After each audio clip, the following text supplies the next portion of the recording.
Приветствую всех любителей серии Persona, в первую очередь. А во-вторых, конечно же, привет всем тем, кто играют в гача-игры. По названию вы уже, наверное, поняли, что сейчас этот ролик посвящен гаче по персоне, а именно Persona 5 Phantom X, который уже существует целый год в Китае и в Корее. И недавно буквально анонсирован был глобальный релиз, который выходит 26 июня уже. И в преддверии этого надо чуть-чуть ознакомиться о игре, потому что я думаю, большинство фанаты персоны, я думаю, все равно точно заценят. А вот касательно тех, кто играют там условно Genshin, Honkai Star Rail, ну, возможно, кстати, Honkai Star Rail, кто играют, они вот попробуют залететь, но я не уверен. Поэтому напишите в комментариях, кто конкретно ждет релиз на глобале этой игры. Мне интересно почитать ваше мнение. Ну, не забудьте, пожалуйста, лайк поставить тоже, буду рад. Это не видеогайд, там, не какой-то обзор, потому что я сам не так много играю, но я готов рассказать о кое-каких аспектах этой игры, которые значительно отличаются, например, от тех же Genshin, HCR, но и есть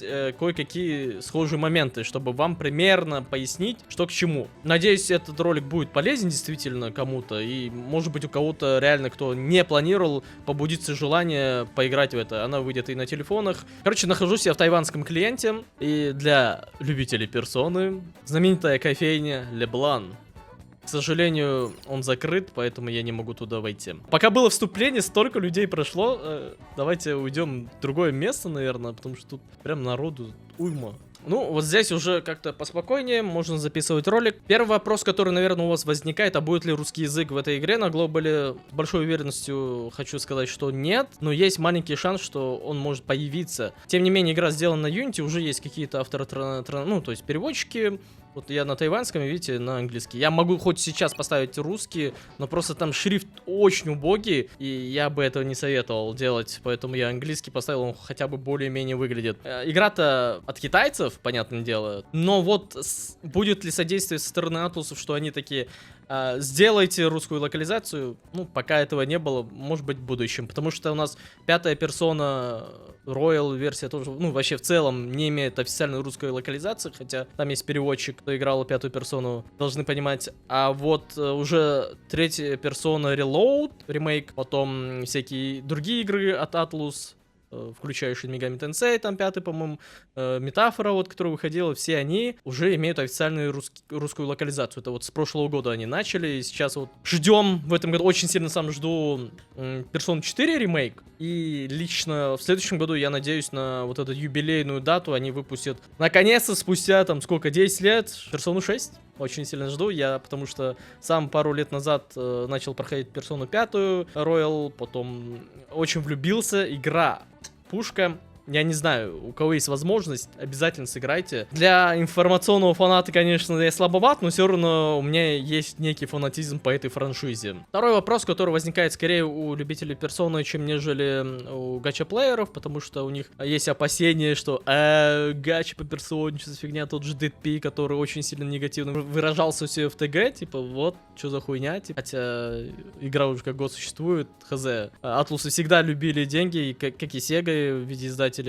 Они несколько раз свои игры перепродают, и в этом ничего удивительного, что они вошли в гача-рынок, который приносит очень много денег. Но это не суть. За саму сюжетную часть отвечают как раз-таки те ребята, которые занимались именно Persona Royal контентом. Вот они отвечают за сюжет, мы дождемся глобала, и вы сами в этом убедитесь. Неплохо. Там даже анимационные вставочки, катсцены, все хорошо. Ну, катсцены, ладно, на движке Unity в игре сделано. Ну, это все же чуть лучше, чем в пятой персоне устаревшие выглядит, но хуже, чем Persona 3 Reload, который уже на Unreal, по-моему. Ну, там прям все отлично, да, в Persona 3.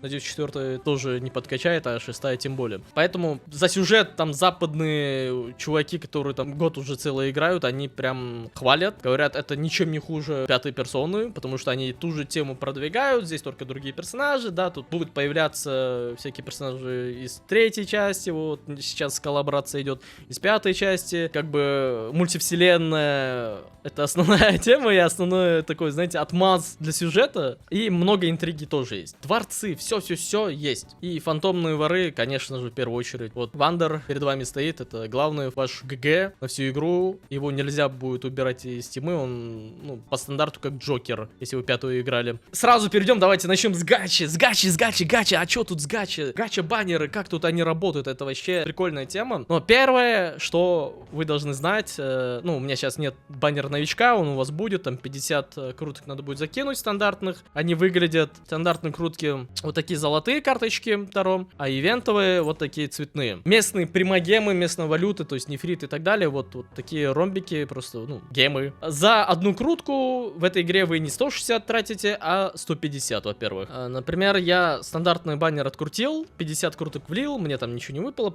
никакой 5-звездочный персонаж не выпал. Лего будет? Что? Но в конце вам дают на выбор одного стандартного персонажа. По-моему, там полумаленькие, не все стандартные персонажи, но тем не менее там был Моргана, Рюджи и Ан.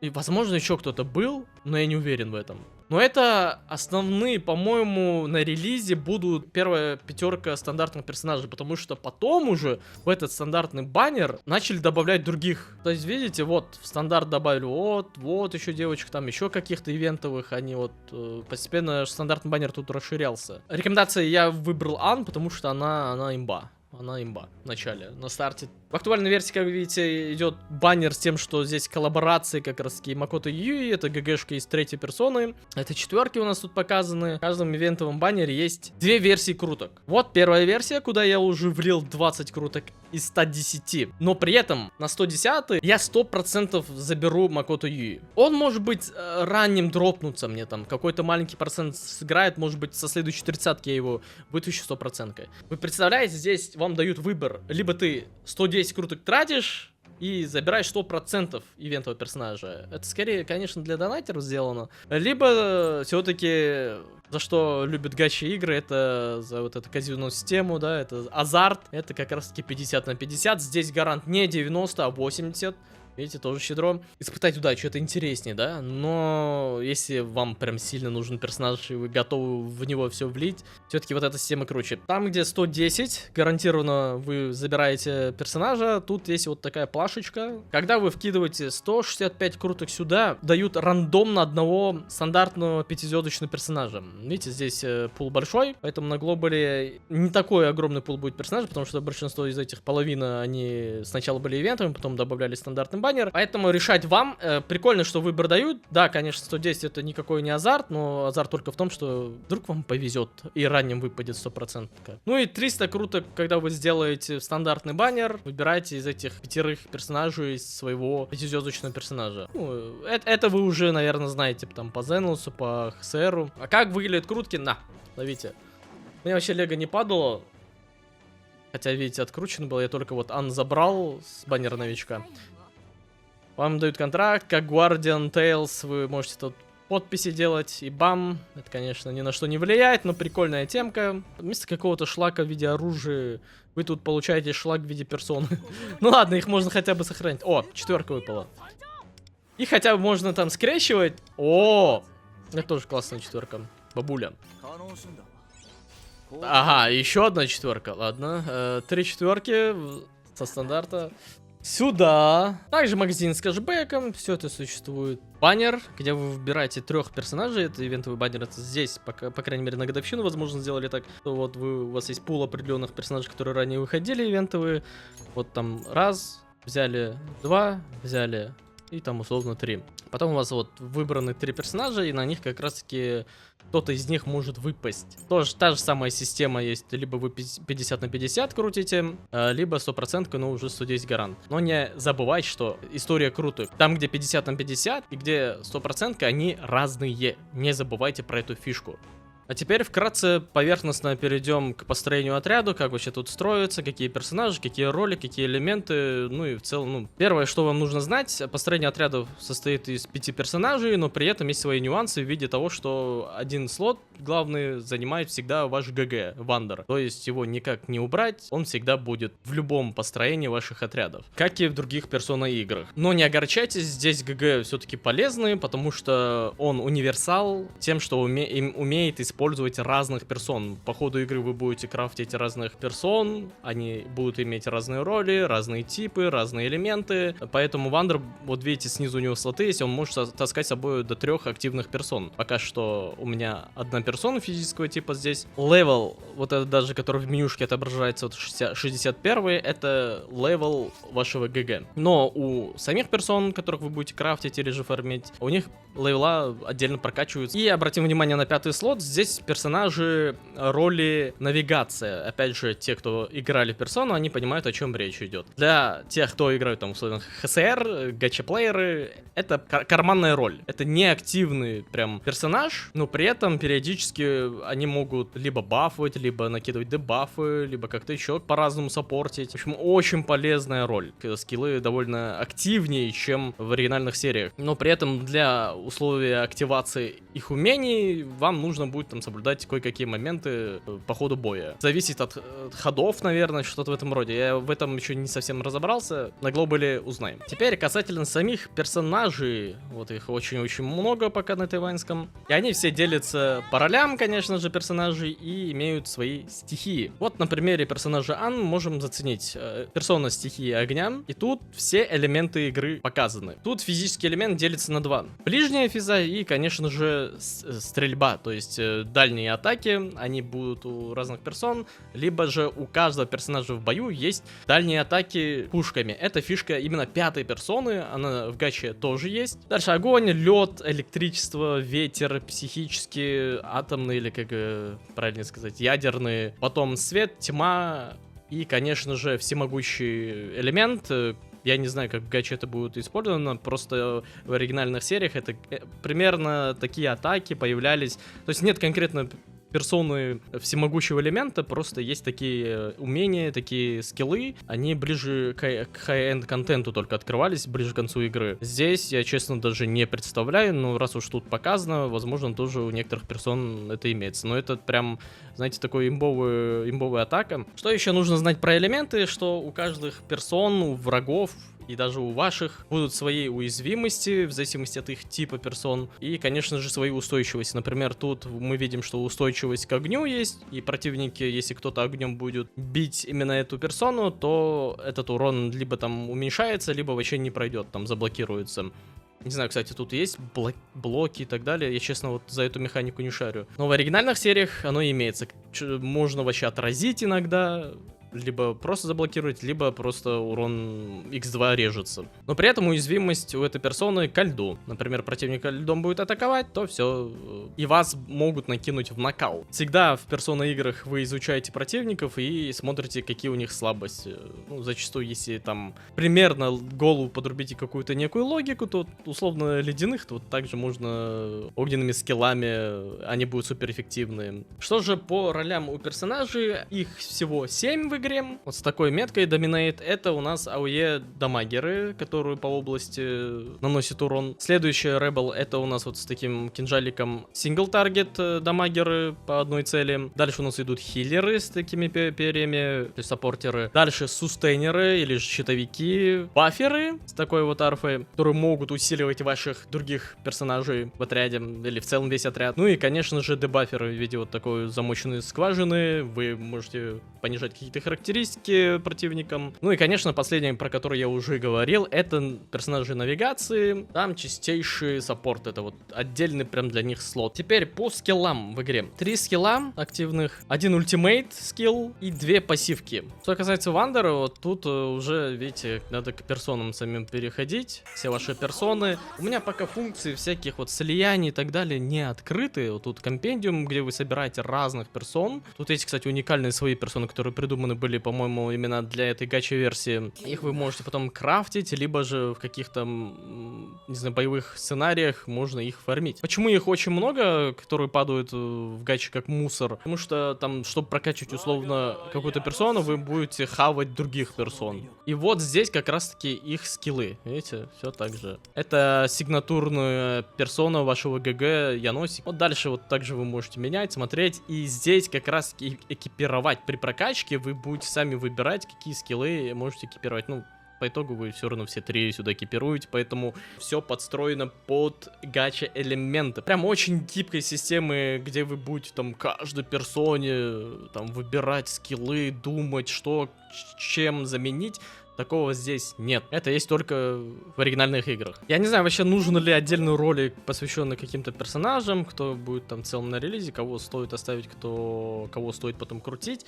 Напишите в комментариях, возможно, я по своим знаниям, которым я следил, могу в целом, наверное, вам что-то да и рассказать, если, конечно, в комментариях много запросов будет. Просто у каждого персонажа также вы можете экипировать свои оружия разные, но здесь конкретно прокачиваются не сами оружия, а именно слот под оружие. То есть, условно, вы экипировали одну пушку и прокачали там этот слот до 100-го левела условно, но потом вы хотите, там, выбили сигнатурку и хотите поменять, вам не надо заново прокачивать. Вы просто поменяли, хоп, и ваша новая пушка, она уже 100-й левел будет иметь. У персонажей есть некоторых скины. В игре также, я опять же не дошел до этого момента, есть система артефактов, она практически, наверное, схожа такая же, как и в Ханкай Стар Рейли, или же, во многих гачах, например, система артефактов, она почти одинаковая система, тоже есть основные статы, есть сабстаты, поэтому здесь то же самое, но я не дошел до этого. В целом, с этим, я думаю, потом на релизе можно будет разобраться, это не так уж и важно. То, что персонажи имеют тоже свои дубликаты, там, условно, C6, вот он здесь у нас показывается,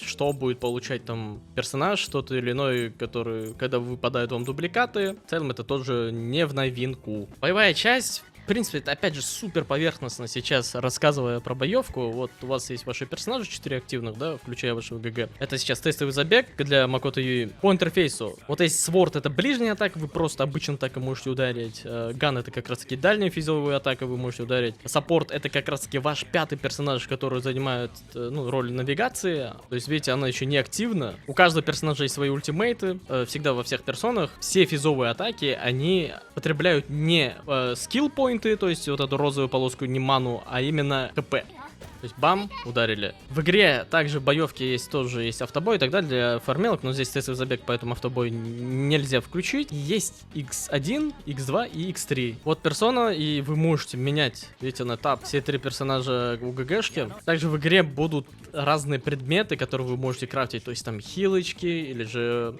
банки для восполнения как раз вот этих скилл-поинтов ваших. Вы можете встать в стойку, ну, то есть гуард нажать, это стойку защиты, и когда противник вас будет атаковать, конечно же, вас он, возможно, не собьет с ноги. Потому что в игре есть система нокаутов. Вот ультимейт как раз загорелся, экшен, вот мы выполняем ультимейтик. Ультимейты здесь выполняются вне ходов, поэтому вот здесь, видите, и вот там, где вик написано, это слабость, как раз уязвимость есть к огню этого противника. Например, мы используем сейчас, видите, специальная классная анимация у него, ё-моё. В отличие от основных персон, серии персон, здесь не получится так, что постоянно вы будете сбивать противников с ног, если даже будете бить по уязвимым местам. Поэтому здесь будет определенная, по-моему, тема в виде защиты у них, своих щитов. Поэтому, чтобы не так облегченно было, как в сюжетных частях. Вот у нас ультимейт загорелся у Макото, но так как его сбили с ног, видите, он лежит у нас в оглушении, потому что его ударили по уязвимому месту, мы не можем ультимейт прожать.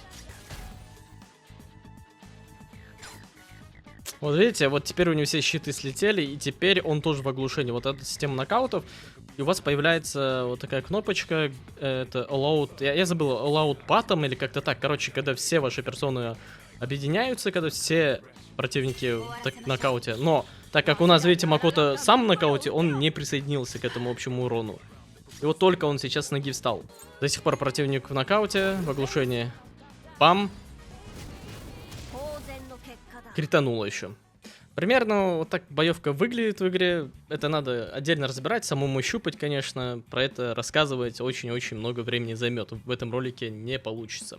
Сейчас для гача-плееров именно поясню вот какие-то примерные схожести, покажу, что вообще в игре есть. Ну, у меня опять же не весь контент открыт. Во-первых, делики. Вот эта кнопочка в виде собой, она отвечает за вот БП. Во-первых, она показывает Battle Pass. Здесь снизу переключайтесь. Делики, которые вы выполняете, вот там зашли в игру, условно, бам, потратили стамину, там еще что-то сделали и так далее. И вот это опыт как раз таки вашему ГГшке. Эта кнопка отвечает за там угачу. Это элемент, где всякие путеводители, то есть по прогресс вашей игры, как бы там что-то по сюжету прошли или еще что-то сделали. Второй шаг, если все здесь выполните, здесь вы также можете выбрать одного 5-звездочного персонажа, как с баннера новичка. Это круто.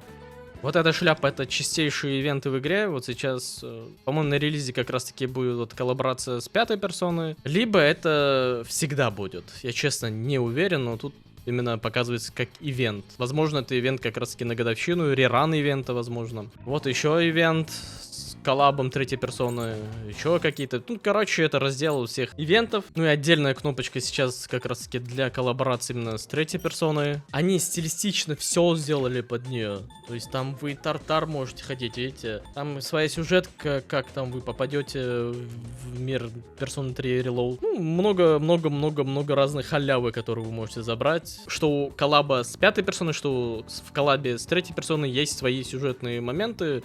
Я не знаю, они будут доступны вне ивента или нет, но надеюсь, что да. Вот эта кнопочка, опять же, тоже что-то по ходу для годовщины, чтобы игроки там по типу меня, которые там новички, могли догнать потом уже каких-то по прогрессу суперстаричков. То есть, почему мне 61 левел? А вот благодаря этому логин-ивенту, можно так назвать. Оно, по-моему, часто бывает. Тут у нас вообще за прохождение сюжетки по 30 стандартных круток дают. Игра любит, конечно, пропихивать очень много всяких вот этих стандартных гача-паков. Там за 60 вот это купи, там целый набор, вот эти наборчики, там если вытащите, наверное, 5-звездочного персонажа, сразу же вам специальная акция вылезет на экран. Вот это я, конечно, не особо люблю такое навязывание, так сказать, или якобы а-ля какие-то предложения, поэтому в этом плане это слишком как старые гачи. Одна из крутых фишек персоны, за что ее любят, это, естественно же, social линки, ну и где вы можете прокачивать отношения с разными персонажами. Гачи тут тоже это есть, и они вам не дают просто какие-то приколы, да, то есть вот, например, с ней вы 5-й ранг, если апнете, то вы можете открыть для ГГшки, что вы можете зафьюзить, ну то есть заняться слиянием двух персон и получить архангела, например. То есть разные фишки разных персон для ГГшки вы можете тем самым открывать. Помимо этого вам дают они гемы, естественно же, гемы, основную валюту, как же без этого, и 20 левелов целых. Ну и всякие смайлики, стикеры, потому что тут есть чат, тут общий. Много-много разных social линков. Это круто. Это приятно, что они не забывают про такую тему. Вот здесь таск, это вот некий, так сказать, аналог или что-то вот похожее на экспедиции в Геншине. Вы выбираете некоторые зоны, какие награды смотрите, что вам нужно, а потом берете персонажей и потом отправляете их на эти экспедиции. То есть тут тоже нужны вам отправили. Также здесь у вас потом появится кнопка, я опять же не дошел, где у вас будет свой дворец, где вы как раз таки будете встречать ваших персонажей, которых вы выбивали, там еще какие-то коллекционированные штуки, что-то там много-много разных своих моментов, это все перечислять, ой. Ну и, конечно, самое главное, что вам нужно знать, в игре есть два вида стамины. Это вот вы видите, вот 20 у меня здесь сити и здесь 300. Давайте начнем с главной стамины, вот метаверс тыкаем. Здесь ваша главная боевая активность как раз таки все делится. У меня тут опять, видите, не все открыто. Здесь есть аналоги бездны, всякие челленджи. В игре есть гильдии, где вы можете с игроками объединяться там. И каждую неделю там будут свои гильдбоссы, которых вы тоже должны побороть там за определенные попыточки вашими отрядами. Основной сюжетный контент вот здесь строится. вот если тыкнуть, тут же используется такая же система по сюжету, как и в пятой персоне. Это все то же самое продвигают с зачисткой дворцов, там есть определенный злодей, вы в его дворце ходите. Ну и еще фишка в том, что здесь каждый дворец, у них тоже есть тут штуки по типу зачистки локаций, вот видите в процентажах. Вот за каждый процент зачистки локации, то есть там найти все сундуки, разгадать всякие головоломочки, активности сделать на локациях, вам дают опыт и, конечно же, гемы, ну и всякие ресурсики. Поэтому любителям зачистки локации, ой-ой-ой, должно вам понравиться. Вторая вкладка — это как раз-таки основная штука, что вы сливаете всю свою смолу, то есть энергию.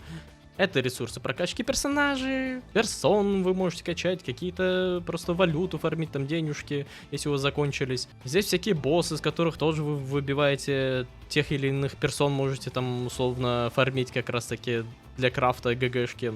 Ну и много-много кучи всего, куда вы можете тратить вашу энергию. Вторая энергия — это активность вашего ГГ. Фишка персоны то, что есть боевой контент, который вы защищаете, всякие дворцы, и всегда есть обычные там жизнь вашего ГГ, где вы общаетесь с другими персонажами, прокачиваете свои личные характеристики, учитесь, работаете и так далее, и так далее, и так далее, и так далее. То есть социальная жизнь. Тут это тоже фишку, конечно, не забыли. И у вас есть свои характеристики. Вот если мы сюда на эту звездочку тыкнем, то есть там интеллект, очарование, там, харизма и так далее. Все эти параметры, вот эти 5 параметров надо прокачивать. Для чего это прокачивается?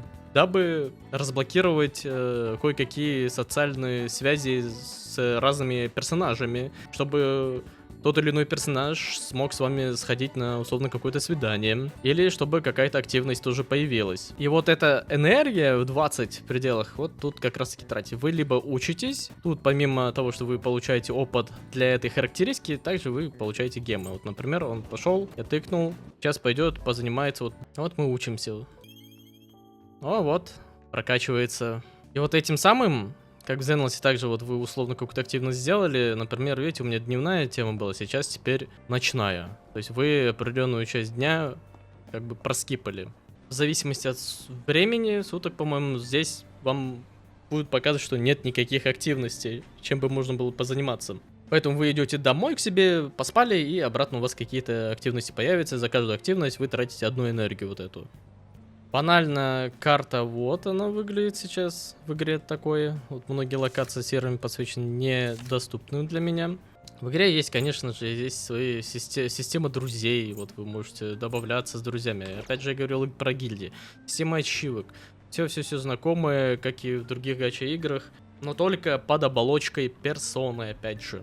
Это действительно круто. Ну и вот на годовщину много всего накидали, я не знаю, что это. Вот мне дают вообще на выбор одного, видите, ивентового персонажа, с кем можно контракт заключить. Но это вряд ли на релизе будет, поэтому Джокера забираю. Бам! Кайф. Ну, надеюсь, на глобале вытащить его тоже. Игра больше мобильная все-таки, да, из-за пошаговых, но для фанатов персоны все-таки прям имба, я думаю, особенно пятые, кто играли. Стоит оценить самим уже на глобале, а для тех, кто просто гачи игры играете, хотите ли вы чекнуть. Думаю, тоже стоит, возможно, благодаря гачи по персоне как раз-таки вы захотите пройти основные игры, как Persona 5 Royal или же Persona 3 Reload, которые доступны даже по геймпассу бесплатно, если у вас есть геймпасс. Вот, так что советую ознакомиться, это очень крутая франшиза, очень крутая серия игр. Я только рад, если фанбаза будет расширяться, особенно русскоязычная. Я сам лично жду, на глобале, возможно, ролики с крутками будут, если вам зайдет. А с вами был Аси, всем пока, не знаю, что еще мне тут по этой игре рассказывать. Пока.